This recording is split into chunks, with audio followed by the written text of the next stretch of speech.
He gave a crying girl a cup of cocoa and lost everything. 1 month later, he stood before Congress, backed by senators. What happened in between shook the entire nation.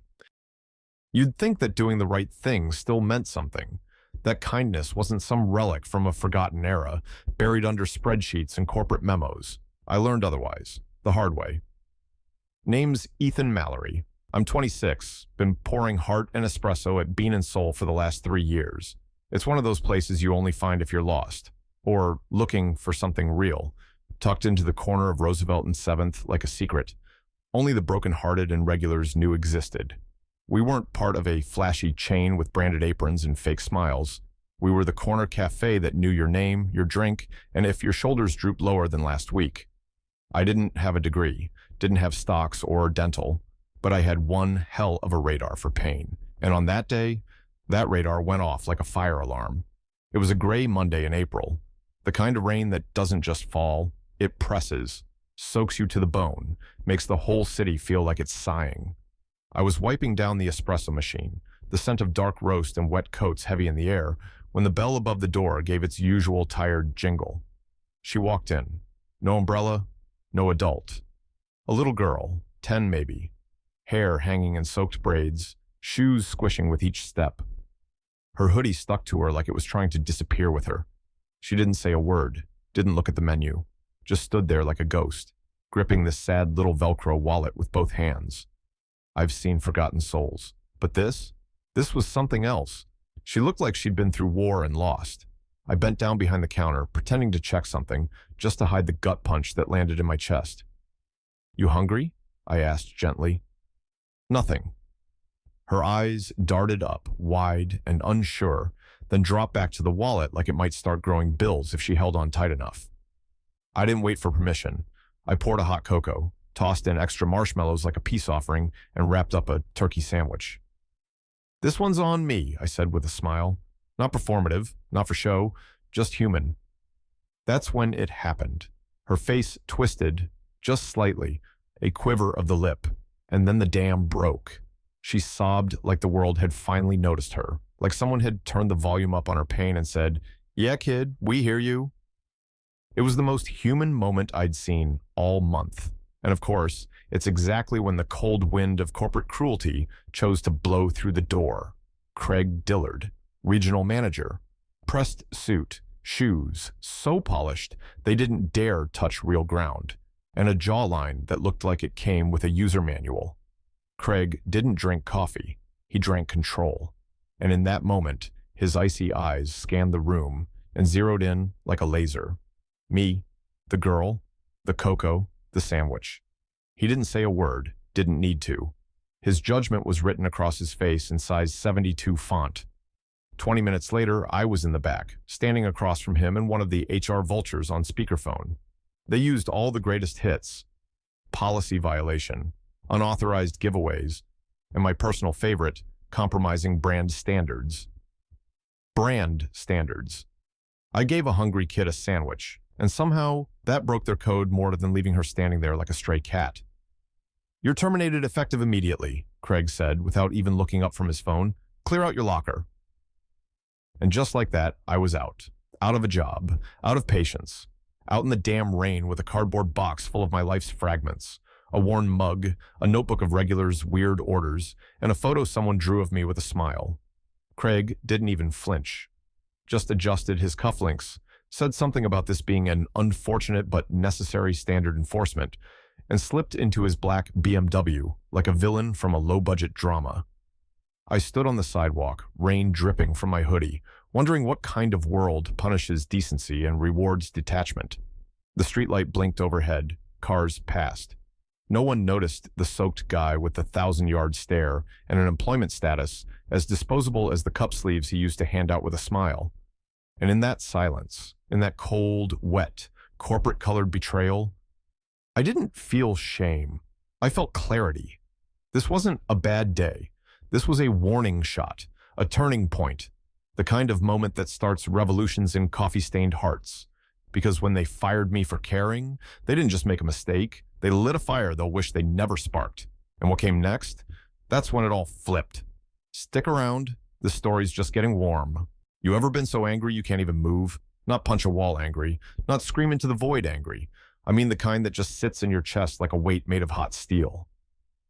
That was me, staring at the ceiling of my one-room rental with a job gone, prospects dry, and the sound of rain still echoing in my ears like a cruel joke. No resume updates, no calls to friends, just silence. A suffocating, hollow kind of silence that wraps around your ribcage and squeezes. But what hurt most wasn't me getting canned. It was her, that little girl, those soaked braids, the way she clutched that empty wallet like it was life support. Who was she? Where did she go? And why the hell was no one else looking out for her? I'd played that moment back 100 times before sunrise. Her eyes, haunted and too old for a child. That sob when I handed her cocoa. You don't fake that kind of grief. You carry it. And I couldn't shake one question. How many others just watched her walk by and kept sipping their coffee like she was invisible? I wanted answers, but all I had was a pillow that hadn't seen sleep and a room that suddenly felt smaller than my dignity. By morning, I'd made a decision. I wasn't going out like that. Fired for being human? There had to be a way to reason with someone. Anyone. I threw on the same hoodie they let me go in, brushed the storm out of my hair, and headed straight for the regional office. Yeah, the corporate one, where decisions wear suits and feelings get processed out of existence. Receptionist didn't even look up from her screen when I walked in. Name? Ethan Mallory. Her fingers paused mid-keystroke, eyes narrowed. Then came the line every blacklisted employee dreads. You've been flagged. Security has been notified. You'll need to leave. Flagged, like I was some kind of risk, like I'd handed out cyanide instead of hot cocoa. I just want to talk to someone, I said, calm but firm. You don't even have to let me in. Let them come out. She shook her head. Mr. Dillard has already filed a compliance incident. Unauthorized charitable action, violating policy code 3.7b. It's logged. You're trespassing. Trespassing. One day, I'm employee of the month. The next, I'm a liability in a hoodie. I didn't yell. Didn't beg. I just stood there for a second, taking it all in. The polished marble floor, the cold glass doors, the antiseptic smell of systems that replace souls with numbers, and behind it all, Craig Dillard. The same man who watched a child break down in front of him and saw a spreadsheet error. They weren't just closing the door on me. They were shutting it, bolting it, and throwing away the key. Like decency had become a defect on the balance sheet. I walked out. Slow, shoulders tight, heart heavier than my footsteps. On the sidewalk, the world kept moving. People in suits passed by, sipping lattes and talking deadlines. None of them knew a damn thing about what happened, and none of them cared. I sat on the edge of a planter and just stared, not at anything in particular, just trying to breathe. Because when they strip you of your uniform, your key card, your title, you start to ask what's left. And let me tell you something. What's left is the part they'll never see coming. This is the moment everything should have ended. Instead, it's where everything started. You're going to want to see what comes next. 3 days. That's how long it had been since I stood in the rain, unemployed, unimportant, and just about invisible to the world. I'd been crashing at the public library most afternoons, partly to use the free Wi-Fi, partly because it was the only place in Manhattan where you could sit still without someone asking if you were planning to order anything. My fingers were scrolling job listings on autopilot, gig work, barista shifts, temp desk jobs, nothing that screamed rebuild your life, but desperation makes even the bland look hopeful. And that's when it happened. My phone buzzed. Unknown number, no subject line, just a short message. Are you the barista from Bean and Soul? I need to meet you, urgently. M. No emojis, no fluff. Just words that hit me like a spark in a dark tunnel. Now listen. Every instinct screamed scam.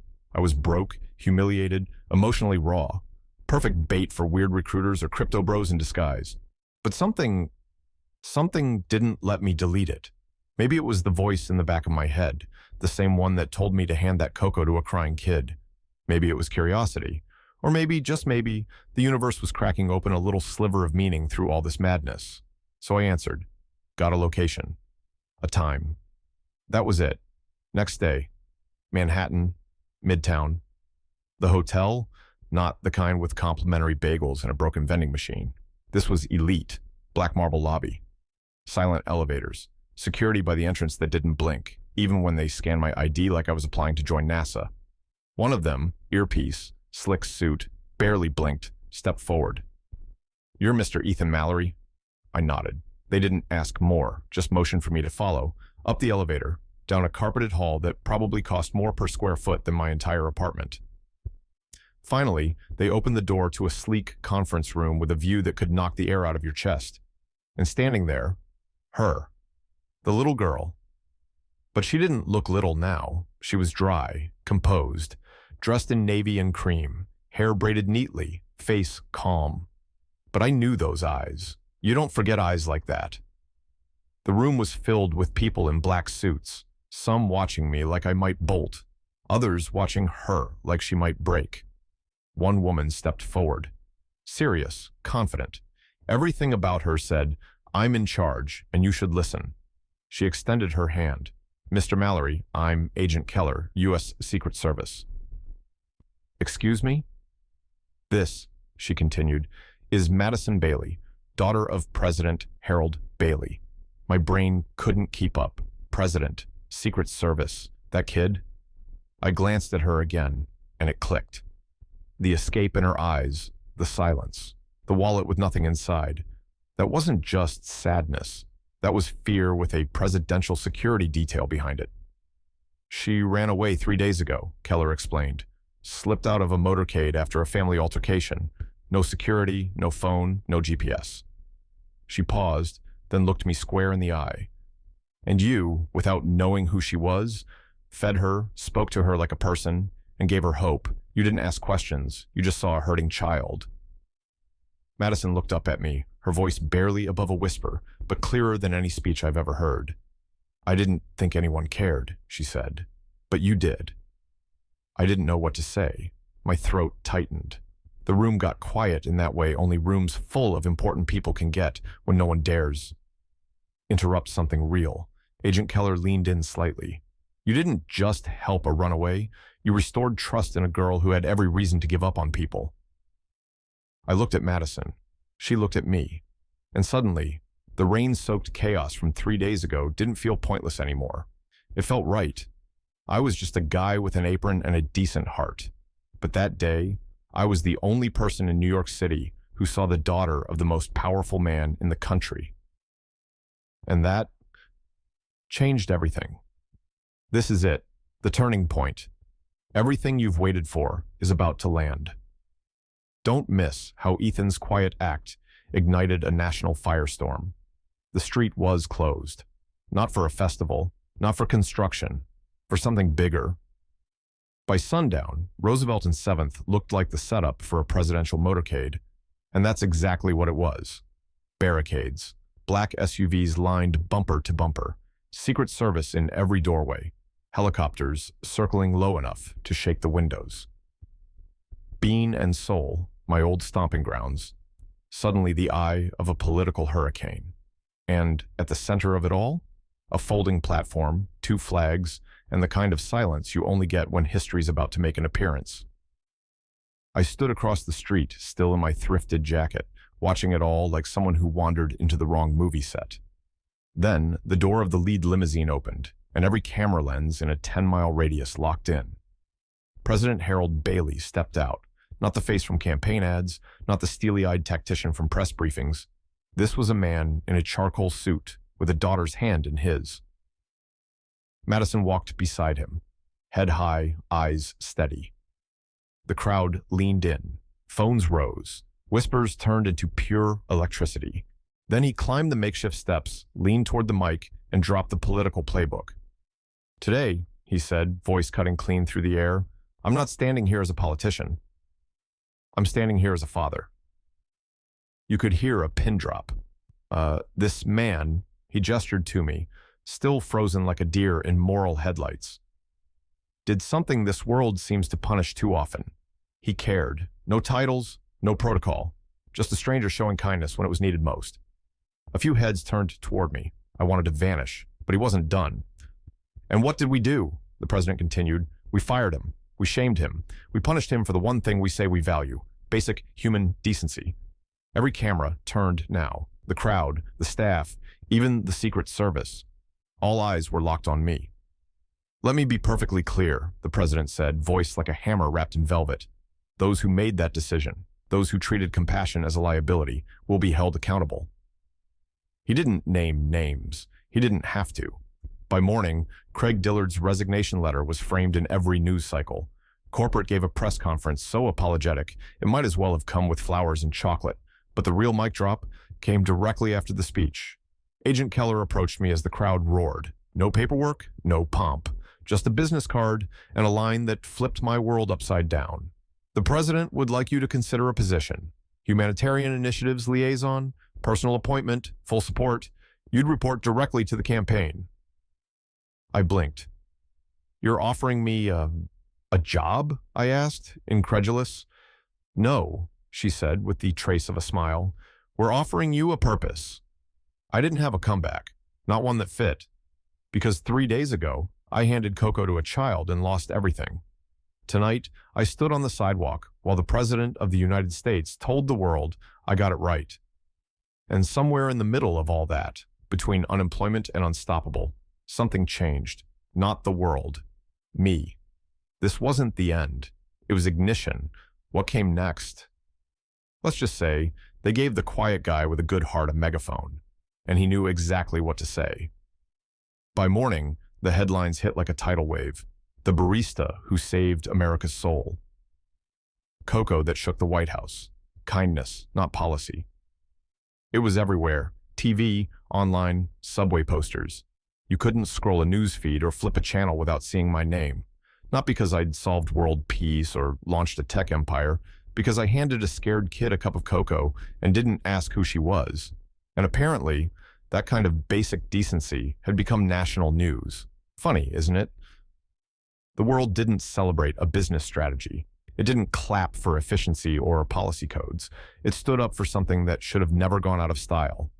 Heart. Thousands of messages flooded in. Students who'd been punished for helping classmates, moms working double shifts who were told to smile more instead of being paid fairly. Former retail workers fired for breaking protocol when they gave a customer a refund and a little human kindness. They all saw themselves in me. They weren't cheering me. They were cheering the moment someone like them didn't get trampled by the machine. I got letters from folks in Nebraska, emails from Germany, voice notes from nurses, teachers, janitors, all saying the same thing. You reminded us we're not crazy for caring. And where was I during all this media chaos? Right back at the counter where it started, bean and soul, the very spot where I once stood behind a register and handed out comfort in paper cups. Except now I wasn't behind the counter. I was standing in front of it, invited as an honorary guest.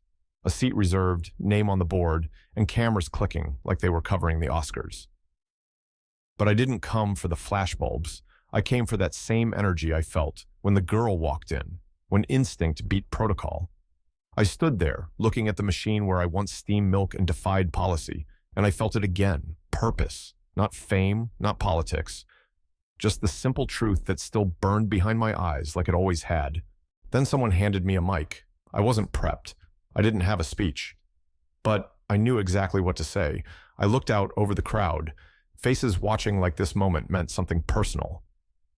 "I didn't do anything special," I said, keeping my voice steady. "I did what all of us are supposed to do. I saw someone hurting, and I chose to help. No forms, no clearance, just a choice." The crowd was silent, not because they were unsure, but because they understood. "Look," I continued, "they gave me headlines, a job title, even a security escort for a week. But none of that matters if the next person sees someone in need and looks the other way." I let that hang for a beat. "Now it's your turn, your moment. Doesn't matter where you work, what your badge says, or who's watching. If you see someone falling, reach."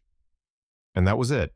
No grand political pitch, no viral catchphrase, just a call to action so simple it had been forgotten. And just like that, the applause came. Not for me, but for all the people who'd been waiting for someone to say they weren't wrong for caring. This story wasn't about a barista and a cup of cocoa. It was about what happens when decency becomes louder than policy, and how one quiet decision can make a whole nation listen. A month later, I wasn't steaming milk or cleaning syrup pumps. I was standing in front of Congress. Yeah, that Congress. The same marble halls where legislation lives or dies, where half the country argues with the other half about who cares more and proves it by interrupting each other on live TV. Except this time, they weren't arguing. They were listening. To me, the barista they fired for handing cocoa to a kid who turned out to be the daughter of the president. Behind me on the giant screen was one phrase in bold. Human first. It wasn't a slogan. It wasn't marketing. It was the movement. The one that caught fire when a quiet act of kindness embarrassed a cold system.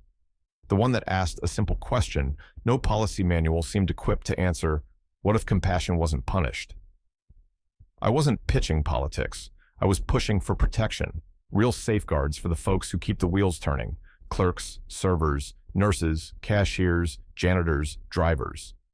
People who say yes when they should say it's not my job. People who stay late, smile through insult, and get written up for showing empathy. I laid out the blueprint for human first. Anti-retaliation policies for kindness-based decisions. Mental health protections in frontline roles. Federal whistleblower immunity in corporate suppression cases. Mandatory empathy training at the executive level, not just entry-level orientation. Some senators looked like they'd swallowed a lemon, others nodding, taking notes. By the time I finished, even those who had once called the story overblown were clapping. One of them, a sharp, no-nonsense senator from Texas who'd publicly opposed worker rights reform just last year, stood and said, maybe it's time we started listening to people who actually stand at the counter. It landed hard. That same week, in a quiet hallway of a middle school just outside D.C., a new photo was mounted. It showed a girl with neat braids and a calm smile, standing next to a guy in rolled-up sleeves and worn sneakers, both holding hot cocoa cups. Beneath it, just one line, never underestimate a cup of kindness.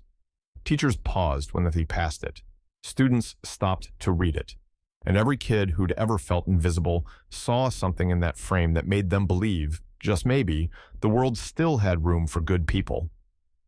The story of a fired barista had gone global.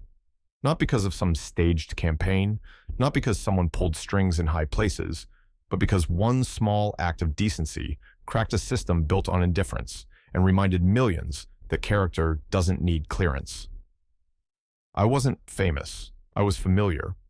The guy who looked you in the eye when you were falling apart and said, "Hey, it's okay, sit down, I've got you." And somehow, in a world trained to reward the bottom line, that was enough to flip everything. You don't need power to make a difference. Sometimes, all it takes is a moment, a choice, a cup of cocoa. And when you make that choice, you remind the world how it's supposed to be.